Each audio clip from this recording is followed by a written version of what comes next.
Est-ce que ça t'est déjà arrivé de penser à tout ce qui se passe dans ton cerveau à chaque seconde?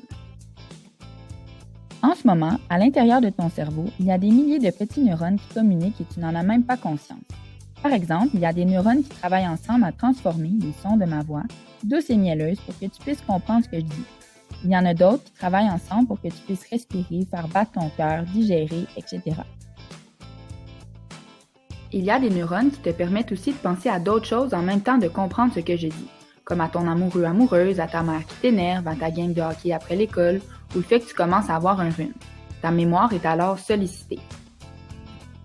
Bref, tout ça arrive au même moment et ce à la vitesse de l'éclair. Imagine si on avait un réseau Wi-Fi aussi vite que la communication neuronale. Je te dis qu'on communiquerait vite en titi. Comme tu l'as peut-être vu dans ton cours de sciences, les neurones communiquent entre elles grâce à la communication électrochimique. Voici un petit résumé vite. Chaque neurone peut effectuer des connexions avec plusieurs autres neurones. Pour que le message passe d'un neurone à l'autre, il faut qu'un courant électrique, appelé influx nerveux, passe entre eux. Autrement dit, il faut que chaque neurone reçoive un petit choc électrique pour pouvoir envoyer un message à son tour. Lorsque le courant passe, le neurone devient excité et il peut envoyer son message dans un espace qu'on appelle une synapse. Le message est alors envoyé d'un neurone à l'autre. Mais attention, le message n'est pas comme un texto. Non. C'est plutôt un message chimique qui passe grâce à des petites molécules appelées neurotransmetteurs. Celles-ci sont libérées lors de la synapse et vont aller se lier sur le bon récepteur du neurone suivant pour lui donner le message. Il y a différents types de messages neurotransmetteurs. Certains sont excitateurs, comme l'acétylcholine, qui déclenche la contraction de tes muscles. Ils jouent aussi un rôle dans la colère, l'agression et l'éveil.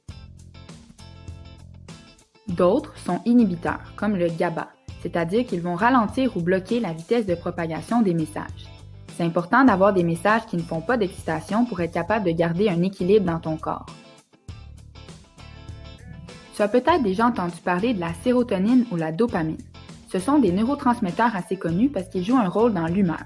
Ta grande-tante les appelle sûrement les hormones du bonheur. La sérotonine a un rôle dans le sommeil et aussi dans l'humeur. Les chercheurs ont remarqué que les gens qui vivent des épisodes de dépression possèdent de plus faibles concentrations de sérotonine dans leur cerveau. Des médicaments, comme des antidépresseurs, aident pour l'humeur parce qu'ils augmentent précisément les quantités de sérotonine dans le cerveau. La dopamine, quant à elle, joue un rôle dans le mouvement et la posture. D'ailleurs, les scientifiques ont découvert que les personnes atteintes de Parkinson, une maladie qui affecte le mouvement, possèdent de plus faibles niveaux de dopamine dans leur cerveau. Il semblerait aussi que la dopamine soit en lien avec le plaisir. D'ailleurs, les drogues jouent sur les concentrations de dopamine et de d'autres neurotransmetteurs aussi. Prenons l'exemple de la marijuana qui est maintenant légalisée depuis 2018 au Canada. Dans le cannabis, il y a une molécule qui s'appelle tétrahydrocannabinol ou THC. Tu peux essayer de dire son nom complet, mais c'est tout un défi. Tu peux aimer la sensation de cette drogue parce que le THC est une molécule qui imite l'action d'un neurotransmetteur et qui va se lier sur les neurones du cerveau. Elle va alors modifier les messages que les neurones s'envoient en bloquant certains messages et en activant d'autres.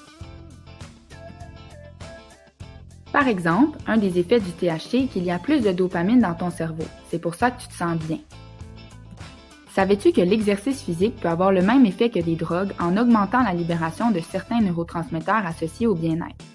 Quand tu fais du sport, ton corps libère des endorphines. On dit même des endorphines qu'elles sont les neurotransmetteurs du bien-être parce qu'elles diminuent la douleur et produisent une sensation d'euphorie.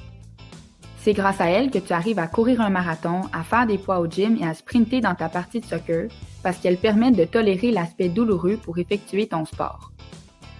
Bref, on va se le dire, le cerveau est vraiment bien fait et fantastique!